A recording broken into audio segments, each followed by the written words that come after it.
When a person is cremated, the heat usually destroys any evidence of foul play. At least, that was the theory, until a scientist in Texas found a way to test cremated remains, and in so doing, made forensic history.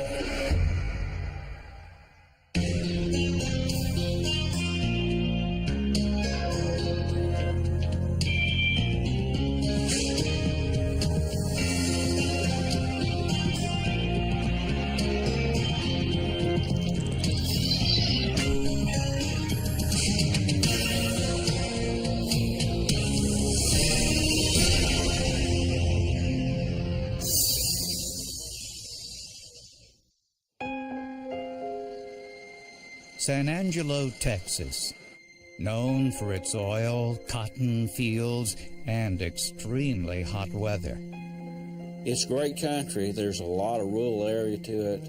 Of course, the biggest problem they have out there is you don't get a whole lot of rain. Olgie and Lita Nobles ran the town's air conditioning business, and they had no shortage of customers.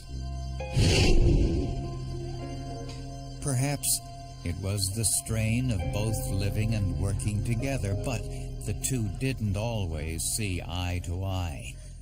It was that kind of different relationship where there was love involved, but you couldn't tell it from the outside. Mr. Nobles had a real drinking problem, and they argued like cats and dogs. At the age of 70, Olgie died after a lengthy illness. Shortly after the funeral, his wife Lita checked herself into a hospital. She hadn't been feeling well for weeks. I just sick, just vomiting all the time, just deathly sick at my stomach, and I just get weaker and weaker, and got to where I couldn't walk. Lita blamed the stress of her husband's death for her illness, but doctors found nothing wrong and released her. Within days, the nausea and vomiting returned, and Lita developed another symptom: numbness in her fingers and toes. I woke up one night and I was so sick, and I got up, tried to get in the chair, and of course my legs didn't hold me, and I just went down the floor. Lita went to the hospital once again. This time, doctors performed a whole battery of tests and found the problem.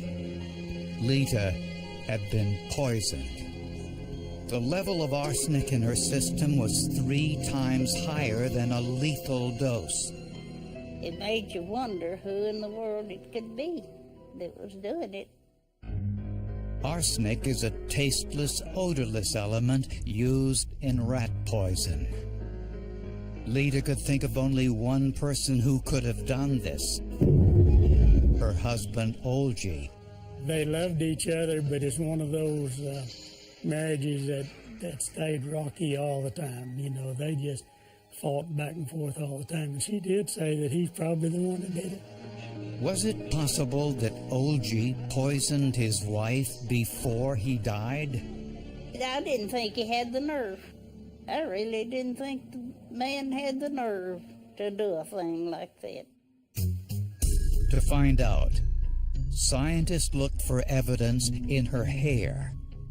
It turns out that hair, and in some cases toenails or fingernails, are good indicators of body loads of certain elements. In particular, in the case of arsenic, it's often used as hair where it's concentrated in the hair. Since hair grows approximately 1/2 inch per month, and Lita's hair was 3 inches long, this gave scientists a 6-month timeline to see when Lita was poisoned. Each 1/2 inch piece of hair was tested with neutron activation analysis. Neutron activation has some advantages, and one is that it is considered to be non-destructive. That is, solid samples can be irradiated directly without having to dissolve the sample in any way. The results were surprising. Lita ingested a massive dose of arsenic in the month before Olgi died. But she ingested a second large dose in the month after his death.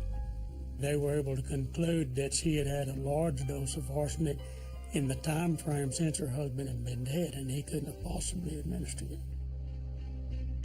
Now investigators questioned whether Olgi too had been poisoned.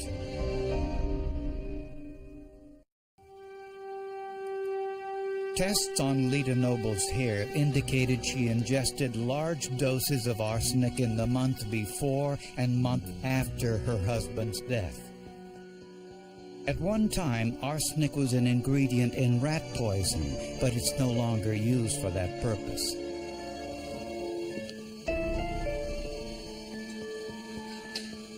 Investigators looked in and around the Nobles' home for clues. We took samples of the water, we took samples from the septic tank system, and we tested all different things in the house to be sure that we could positively prove that they didn't get the poisoning from something that was in the house accidentally. We did find arsenic in one item, was an antacid. The actual concentration in there was sublethal, but it certainly would be toxic. With Lita's permission, investigators exhumed her husband's body 5 months after he died. His autopsy revealed lethal doses of arsenic in all of his major organs. Olgi Noble's death was now ruled a homicide. My first thought is that there's somebody that's real close to the Nobles that needs them dead for some reason. Only 2 people had access to the food in the Nobles' home. They had a son who was disabled who lived in the house, who, of course, had to be a little suspect. And it was telling, too, that the Noble's son showed no signs of arsenic poisoning. The other person was the man who bought the Noble's air conditioning business, Timothy Scoggin. But Lita refused to believe either one was responsible. She had an excellent relationship with her son, and Tim Scoggin was like a member of the family. I didn't know what to think, because I just couldn't, believe it. Lita Noble, she'll look you right in the eye and tell you exactly what she thinks, and that's what she did. She looked us right in the eye and told us Tim Scoggin wasn't doing that. We were on the wrong track, and that he'd never do that. She trusted him completely. Tim Scoggin was 33 years old, single, and had a close personal relationship with the Nobles. But a background check revealed an unusual past. Before buying the Nobles' business, Scoggin lived in Llano, Texas, about 130 miles away. While there, he met 2 elderly sisters, Catherine and Cordelia Norton, the last surviving members of an old Texas family that made millions mining granite.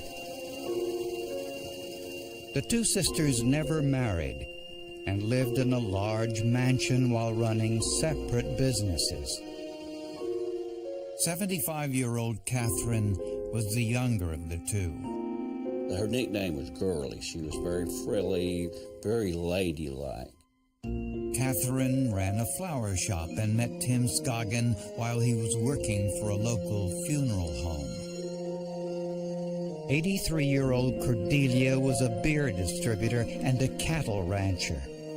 She was rough. She had a man-style haircut. She wore khaki clothes, and she could cuss better than any sailor you ever saw. As Scoggin got to know the sisters, he spent increasing amounts of time doing their chores, cooking for them. He acted as their driver and helped them with their medications. They were lonely. They needed someone to talk to them. They needed someone to care for them. And that's what he did, and they trusted him just like a son. He was at their beck and call. He would drive them anywhere, take them to the doctors. They would often go to University of Texas football games. Not surprisingly, the sisters appreciated Scoggins' help and apparently led him to believe his generosity would be rewarded. He knew the ladies had a lot of money, and he was going to befriend them.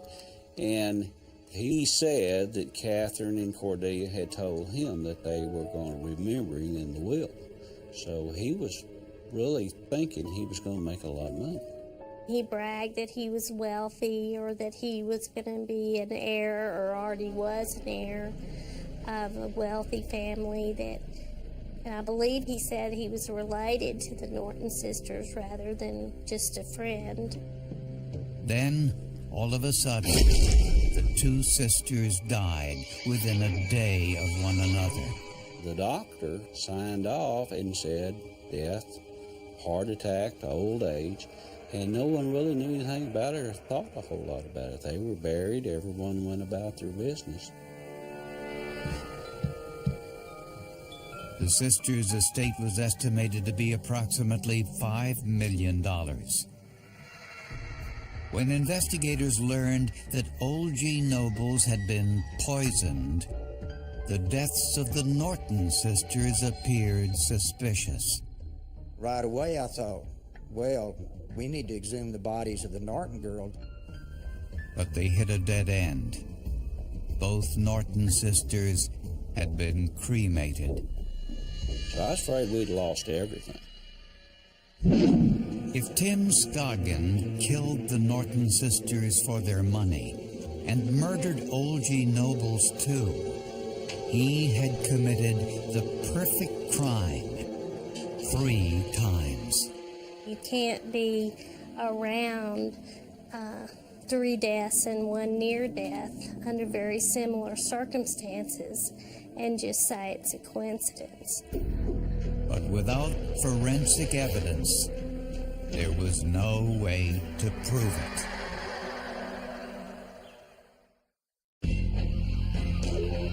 When investigators looked at Tim Scoggin, they had to wonder, did he simply have bad luck, or was he a cold-blooded serial killer? Within a 12-month period, Scoggins' 2 closest friends, Lita and Old G. Nobles, were both poisoned with arsenic. And his friends, Catherine and Cordelia Norton, also died suspicious deaths within a day of one another. He was the last person alone with Cordelia, and he was the last person alone with Catherine. He wanted money, he wanted riches, and he liked the lavish lifestyle of particularly the Nortons. I mean, the Nortons traveled all over the world. They had friends from all over the world come visit them, and he was included in that circle. If Scoggin poisoned the Norton sisters, no one could prove it. They had both been cremated. All that remained were their ashes. He believed he could burn up the evidence and he'd be safe. In the average cremation, the body is subjected to temperatures of more than 2,000 degrees Fahrenheit for up to 3 hours. Virtually nothing remains. It takes a lot of temperature to reduce a body to nothing but a little pile of ashes. Investigators called laboratories and universities around the country, but no one knew of any way to test cremated remains for forensic evidence. I knew we had to try, and of course, when we went to the laboratory, our lab people were pretty negative that we didn't have anything, and they kind of had the same idea. It had been burned up. But Rod McCutcheon, a toxicologist at the Texas Department of Public Safety Crime Lab, was willing to try.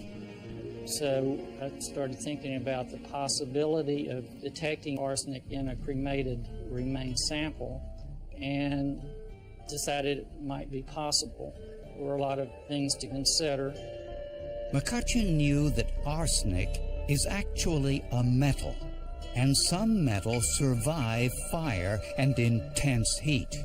You may change its form from a solid to a gas, but you aren't going to destroy the arsenic itself. So he took the sisters' ashes and added an acid solution to dissolve all of the organic material.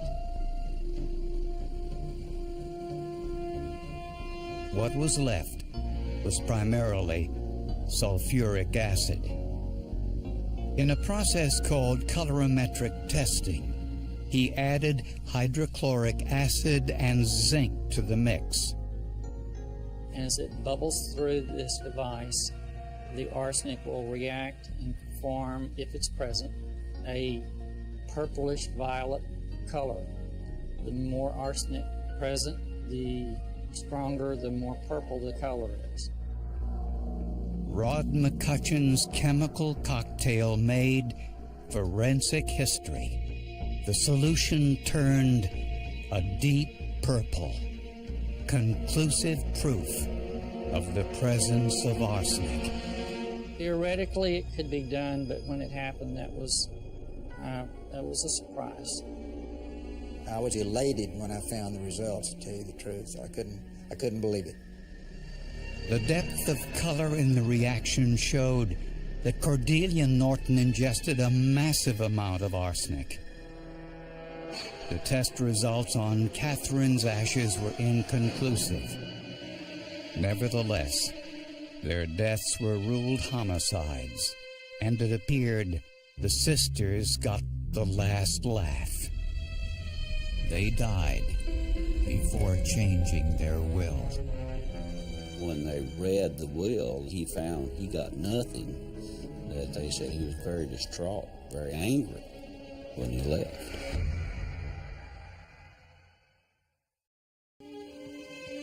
Tim Scoggin was the prime suspect in the murders of Cordelia and Catherine Norton, Old G. Nobles, and the attempted murder of Lita Nobles. Mr. Scoggin had no criminal record. He certainly didn't appear like any kind of TV crook. In fact, he was the proverbial wolf in sheep's clothing. He appeared to be completely non-threatening and a loving friend to all his victims. Investigators found arsenic in some antacids in Lita's home, but couldn't find out where it came from until the owner of a local supermarket called to offer some information. He said when he saw Scoggin's picture in the newspaper, he remembered selling him a large amount of rat poison. He even remembered the brand, Cowley's Original Rat and Mouse Poison. He remembered Mr. Scoggins coming in looking for some sort of poison to kill varmints of some kind. I think he didn't buy it that day, but he came back several days later and bought more than one bottle. I don't recall how many. Forensic document examiners analyzed the cremation request orders signed by the Norton sisters and a $30,000 check the sisters made out to Scoggin shortly before their death. They concluded the documents were forgeries. It was written during the time of the death, which made it even more suspicious because the ladies were extremely ill at this time, and they wasn't in the stage of just giving away $30,000 because they were deathly ill.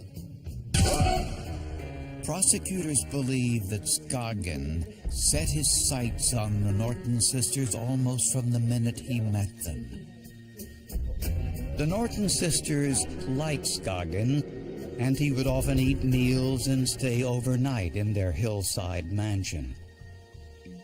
Prosecutors think Scoggin poisoned them after he learned the sisters planned to include him in their will. As a mortician, Scoggin had access to the necessary paperwork to forge the sisters' names on cremation papers. But in a forensic first, scientists found a huge amount of arsenic in the ashes. When Scoggin learned the sisters had left him out of their will, he was angry but undeterred. For his trouble, Scoggin forged a check on the sisters' account for $30,000, discovered later by forensic experts. Scoggin then moved 130 miles away to San Angelo, where he met the Nobles. They lent Scoggin the money to buy their air conditioning business. He was to repay them in monthly installments. Prosecutors believe he poisoned the couple so he could avoid making those payments. Old G. Nobles died from the poison, but 69-year-old Lita built up resistance to it. This lady was so tough, her inner strength was so strong, her will to live was so strong, and her body was able to absorb this and build up a tolerance to it. But probably, if you had 10 people out there, 9 of those 10 would probably died from it. Had Lita died, police would never have questioned the cause of her death or her husband's. So they would never have made the connection to the Norton sisters. The big mistake he didn't finish out Lita, or he would have gotten away scot-clean, and nobody would have ever known the difference. Tim Scoggin was arrested and charged with murder and intent to commit murder. He's a very effeminate kind of a man. In fact, when he talked on the phone, people thought he was a woman, and he passed himself off as secretary sometimes and called himself Kim. By his voice, you couldn't tell the difference. He had to be a cold, calculating individual. I've talked to a lot of serial killers, but this guy here was the cold-bloodedest, most ruthless killer that I dealt with. Scoggin was convicted and sentenced to 2 life sentences. People kill for money. It's the root of all evil.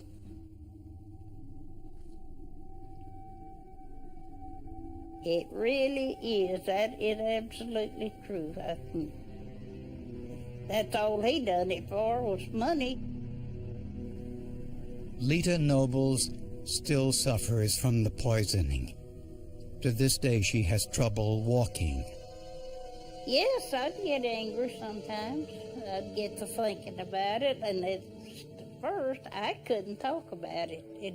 I'd just go to crying. I just couldn't talk about it.